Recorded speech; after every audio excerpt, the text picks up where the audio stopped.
Continuamos, chicos. Ya, entonces basta de ejemplos, ¿ya? Acá hay un montón de cosas que les quisiera hablar. Me hacen recordar, por favor, que hemos hablado hasta este punto. ¿Quién es su delegada? ¿No tiene su delegada? Ya, me hacen recordar que estamos hablando hasta esta diapositiva. ¿Ya? De acá en adelante, díganme, doctor, lo demás no nos habló, ¿por qué? Porque si se me estaba por ahí una pregunta y lo otro, seguramente me voy a lastimar. Entonces, todo esto, chao, son ejemplos. Y nos vamos de frente a lo que es la teoría de algunas enfermedades. Esto sí es importante. Obviamente no son las únicas metaxenias, hay bastantes metaxenias más, y obviamente no son las únicas zoonosis, ¿no? Me gustaría hablar de cada uno es un mundo, pero no se puede. Todo esto, chao, ¿por qué? Porque esto tiene que ver con notificación, con prevalencias, con incidencias, con tasas, con cómo se evalúa cada enfermedad, con lo mal que estamos en el país. Ahí se ve que todo está en rojo, ¿no?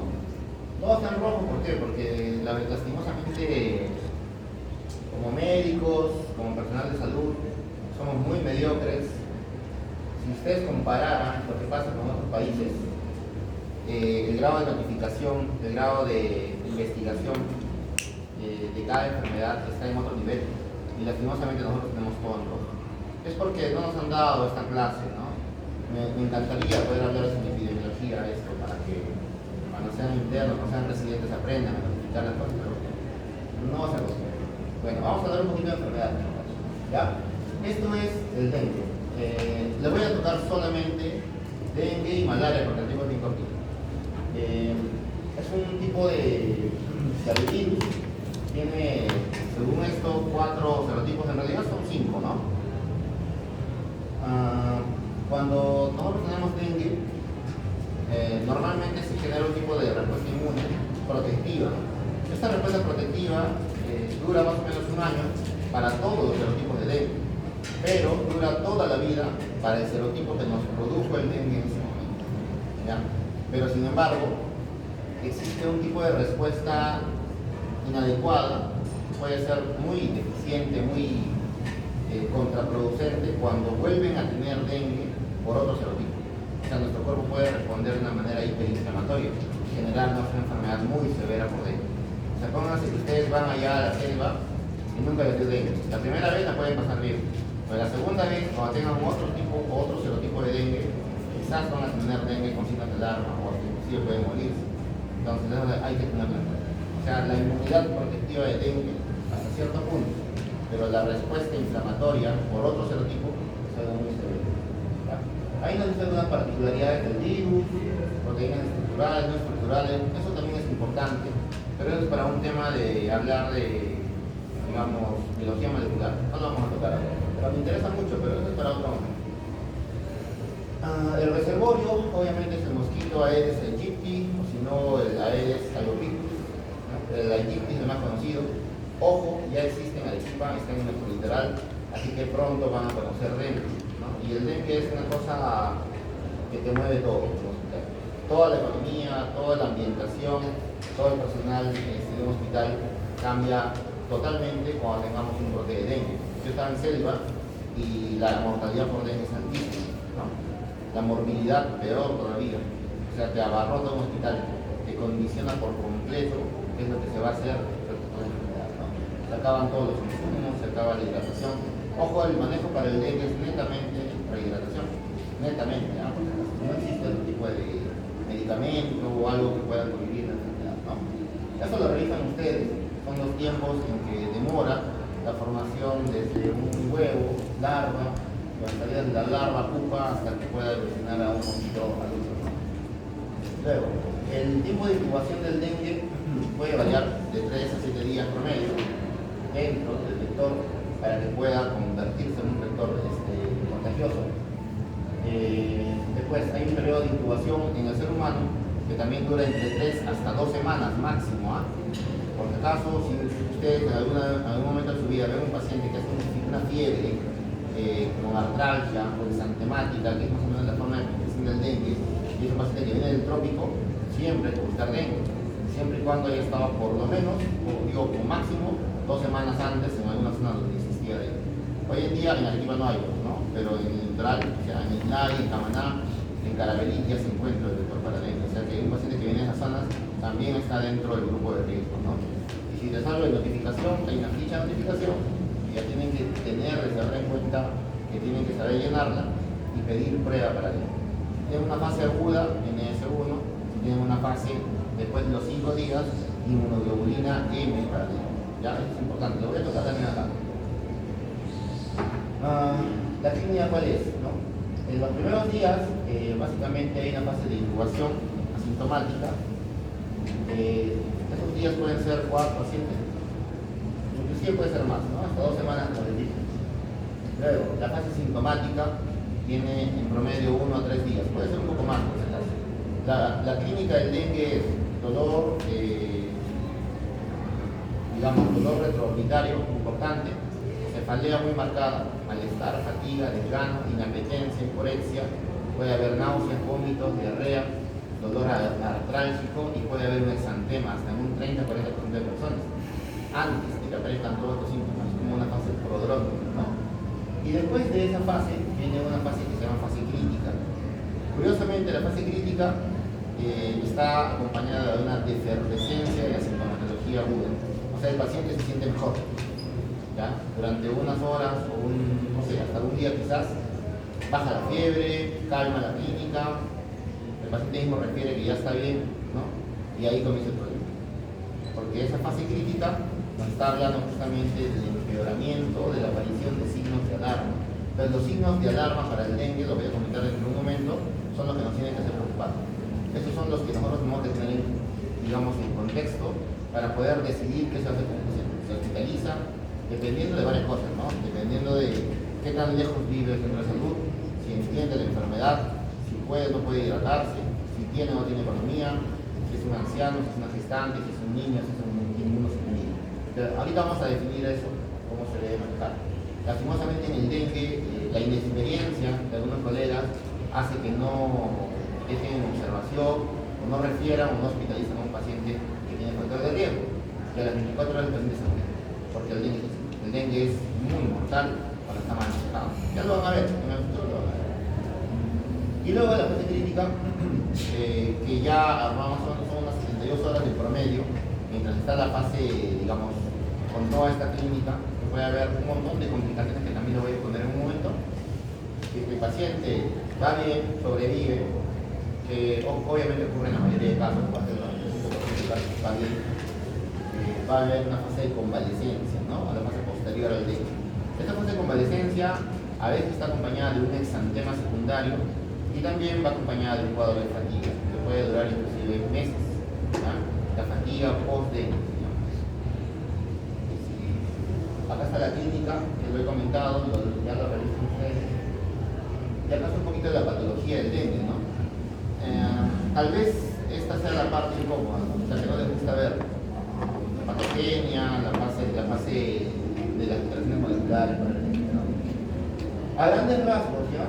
Existen unos anticuerpos heterólogos que no son neutralizantes, pero que sin embargo favorecen la replicación del virus dentro de sus células blancas, ¿no?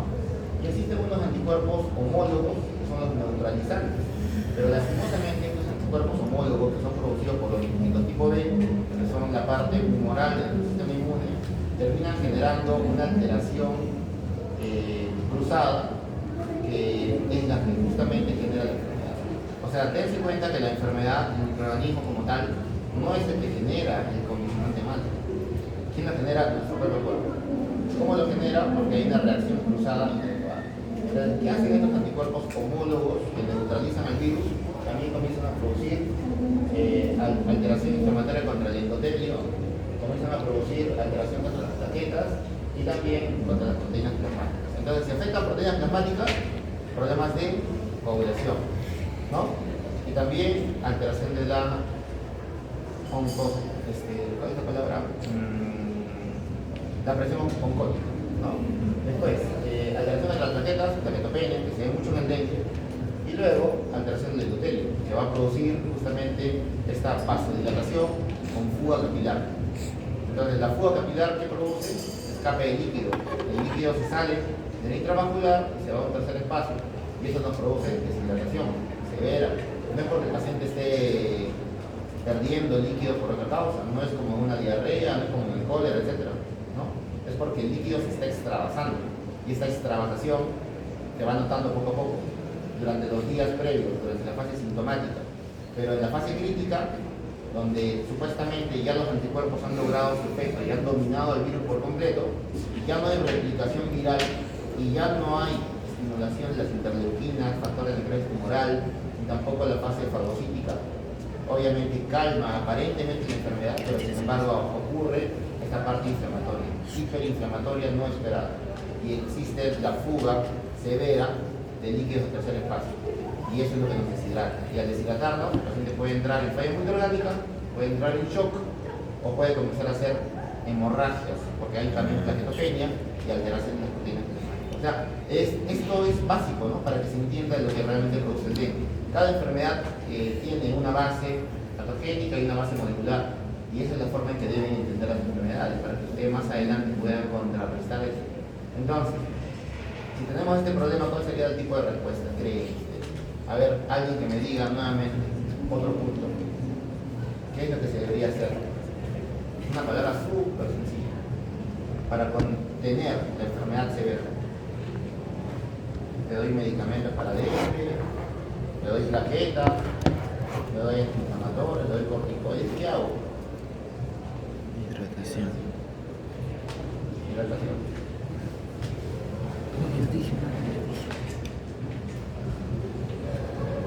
Pero solamente es hidratación. En el dengue se da hidratación oral o si no, endovenosa, ¿no? La parte de la derecha no la voy a comentar, ¿por qué? Porque lo voy a marear, ¿ya? No vamos a hablar de respuestas por antígeno electrocitario humano, tipo de interleuquina, alteración planetaria, respuesta de complemento, ¿no? Porque en realidad es muy complejo. Esta diapositiva también es importante porque nos permite ver cómo los anticuerpos heterólogos generan a grandes rasgos la replicación o la persistencia del virus durante los primeros días, ¿ya? La respuesta virémica.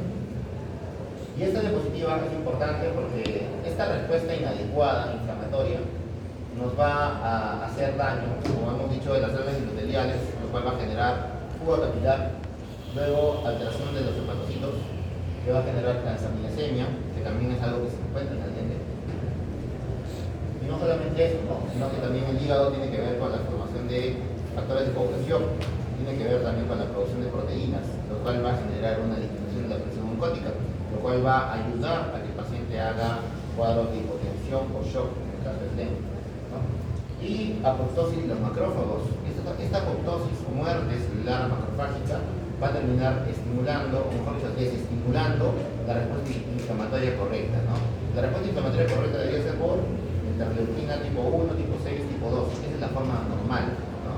Se llama antígeno leucocitario humano, T-helper tipo 2. Cuando tenemos el T-helper tipo 2, se activan las interleuquinas 4 y 5, que son hiperinflamatorias y que son malas, son dañinas. Pero la respuesta correcta es por el antígeno leucocitario humano tipo 1, T-helper tipo 1. Y en este caso se activan las respuestas por interleuquinas 1, 6 y 12, que son las correctas. De ustedes pueden ir a la selva todos en grupo, y si les da dengue a todos, estoy seguro que le va a dar dengue severo, no severo, con signos de alarma a uno. ¿Y por qué a los demás no? Si todos son respuesta inmunitaria normal. Esa es una cuestión que no se sabe. O sea, su cuerpo puede funcionar bien ante una enfermedad y mal ante otra enfermedad. Eso es una cuestión totalmente inmunológica. Nadie sabe lo que le va a pasar. Es algo muy al azar, ¿no? Y lo otro es que va a haber también supresión medular. La supresión medular, ¿de qué consta? De que no va a haber una correcta poiesis. Por eso es que el paciente con dengue hace leucopenia, ¿no? Y el paciente con dengue hace plaquetopenia. Plaquetopenia por dos causas. Una, porque hay supresión medular, y otra, porque hay una reacción de anticuerpos homólogos neutralizantes contra las plaquetas que están circulando a nivel periférico. El paciente con dengue hace plaquetopenia. Justamente es uno de los factores o signos de alarma cuando tenemos plaquetopenia severa, y eso va a condicionar que el paciente pueda ser sangrado. El sangrado de mucosa es importante, también es un signo de alarma, te lo voy a comentar en un momento. Pero se debe dar plaquetas al paciente con dengue, ¿ustedes creen? Y eso lo voy a preguntar también. no se da plaquetas de paciente con dengue. ¿Por qué? Porque si nosotros reponemos plaquetas, hacemos que esta reacción de anticuerpos homólogos se hiperinduzca y va a generar mayor respuesta inmunogénica contra las plaquetas y contra lo demás. O sea, va a generar mayor alteración de fuga capilar y mayor alteración contra las proteínas plasmáticas. Entonces está contraindicado dar plaquetas en paciente con dengue, a menos que tenga un sangrado severo, ¿no? O una hemorragia notoria con plaquetopenia menor de 20.000. Ahí sí se puede dar plaquetas, solamente para contener la enfermedad. O sea, tiene sus pautas el dengue, ¿ah? Y eso es poco, porque vamos a ver que el paciente con dengue no es el paciente como ustedes, ¿no? O el paciente mayor o el niño. Puede haber dengue en Brasil, en Argentina, en Paraguay, en Uruguay, que tienen muchísima más tecnología que nosotros y donde hay pacientes con dengue post-transplantados, anticoagulados, con quimioterapia, con cardiopatía, con válvulas protésicas cardíacas, etc. ¿Qué harían en estos casos? Ahí la cosa se complica muchísimo más, ¿verdad? Porque si un paciente sano se complica con dengue, imagínense un paciente que está anticoagulado, ¿qué haría? Comienza a hacer una hemorragia severa por dengue. Ahí viene la parte, ¿no? Pero no lo vamos a tocar tampoco, porque obviamente no estamos hablando, digamos, en la parte de infectología a profundidad, no solamente estamos hablando de la parte básica, ¿ya? Esto es para que veamos más o menos dónde existe dengue. Ahí se pueden dar cuenta que ya había en Carabalí en 2016, ahora está peor. Esto es para que se den cuenta qué es lo que se encuentra en los 3 primeros días, que es la fase íntima, la fase aguda, viral, del dengue, donde hay fiebre, en la parte de arriba, hay deshidratación, pero todavía no se nota mucho. Hay un incremento del hematocrito. ¿Por qué? Porque como hay deshidratación, porque ya hay una fuga, un escape de líquido, obviamente se va a comenzar a condensar, ¿no? A concentrar más la hemoglobina. Eso va a generar que el hematocrito también esté aumentado, que ya es un factor que nos está diciendo que algo está pasando, o sea, es un factor predictor. O sea, que es muy bueno medir hemograma al paciente con dengue, ¿no? Por más que el paciente se encuentre aparentemente estable, solamente con sintomatología aguda, aunque sea leve o moderada, siempre pedir un hemograma y ver el nivel del hematocrito basal y ver el nivel de plaquetas, porque van a comenzar a bajar. Pero no tengo que asustarme, simplemente para control, ¿no? Y van a pedir en ese momento la prueba NS1, que es un antígeno de replicación, no estructural, perdón, y también la prueba molecular. Que la prueba molecular obviamente es mucho mejor, pero es un poquito difícil de medirla, tiene costos, ¿no? Hay dificultades. Luego, cuando entramos a la fase crítica, que es la zona amarilla, se van a dar cuenta que el paciente disminuye la fiebre, disminuye el malestar, todo lo que les he comentado. Y es el momento en donde van a aparecer los signos de alarma y el paciente se puede complicar muy mal. Como les digo, un mal manejo del paciente con dengue puede llevar a un paciente con choque, con falta de multiorgánica o con hemorragia severa, ¿no? Que son las alteraciones que no esperamos que ocurran. En ese momento, el hematocrito, que ya estaba concentrado, bruscamente baja. Así que tenemos un proceso de dengue hemorrágico. ¿Por qué baja? Porque había un sangrado interno, ¿no? Como hay alteración o incremento de la permeabilidad vascular, como hay alteración de factores de coagulación, como hay alteración de las plaquetas, entonces puede haber un sangrado, pero no se va a notar. O sea, un factor predictor puede ser sangrado nasal, sangrado anal, vaginal, gingival, ¿no? Pero cuando hay un sangrado grave, no se va a notar de manera externa, se va a notar de manera interna, y obviamente no lo esperamos, ¿no? Entonces el paciente puede hacer un sangrado intestinal o pleural, pulmonar, ¿no? Y eso va a condicionar que el paciente rápidamente su hematocrito caiga, ¿no? En pocas horas. Esos son pacientes que obviamente están hospitalizados, están en observación y que yo ya lo tengo como factor o signos de alarma y que de un momento a otro se me complicó. Ese paciente inmediatamente se va a la UCI, ¿no? Y tiene que reponerse factores de coagulación, sangre, líquidos, más lo normal, ¿no? Entonces en ese momento yo le voy a pedir exámenes NS1, no. ¿Por qué? Porque el virus ya dejó de replicar en sangre, o sea, la viremia disminuyó.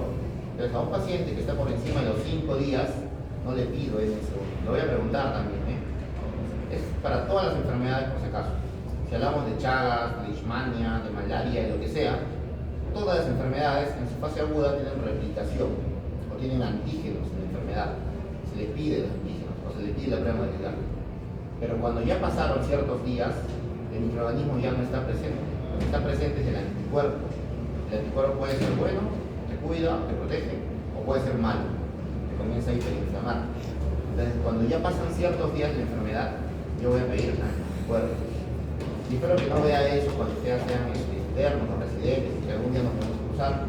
Porque yo veo que en el hospital piden todo, como si fueran Dr. House, piden de todo, ¿no? Y es terrible porque en realidad hacen lo que quieren, ¿no? Hacen gastar insumos por gusto, laboratorios pidiendo por acá y por allá. Y así no funcionan las cosas. Hay que pensar muy bien qué pasa con la enfermedad antes de pedir algún proyecto. ¿Ya?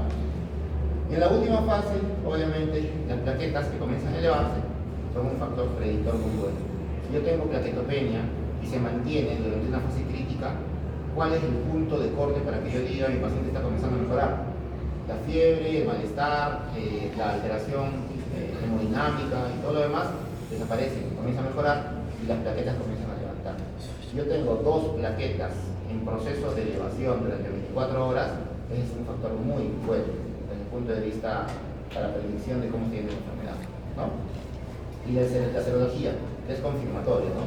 Obviamente cuando tengan una serología, nunca esperen que un factor o un IgM borderline desde la predicción, el diagnóstico de enfermedad.